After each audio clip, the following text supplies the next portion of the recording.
اب رخ کرتے ہیں کوٹ ادو کا۔ پنجاب پولیس کا جیلی سب انسپکٹر بن کر عوام کو بلیک میل کر کے لوٹنے والا نوسر باز گرفتار۔ پولیس سمیت دیگر اداروں کے بھی جیلی کارڈ برآمد۔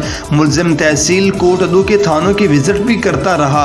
ڈی ایس پی کے نام پر 1.5 لاکھ روپے کی ڈیمانڈ رقم وصول کرتے ہی پکڑا گیا۔ مزید تفصیلات جانتے ہیں اپنے چیف رپورٹر باقر حسین سے۔ ہاں جی بالکل، کوٹ ادو کے نواں علاقہ ٹبہ شاہ یعقوب کا رہائشی ظہور حسین، جو کہ کافی عرصہ جعلی پولیس افسر بن کر عوام کو لوٹتا رہا۔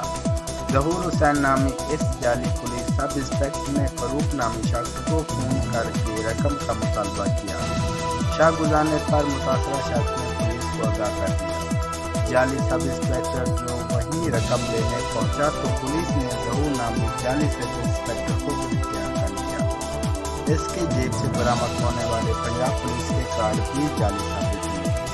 شاطر نوجوان عرصہ دراز سے پولیس افسر بن کر عوام کو لوٹ رہا ہے۔ جی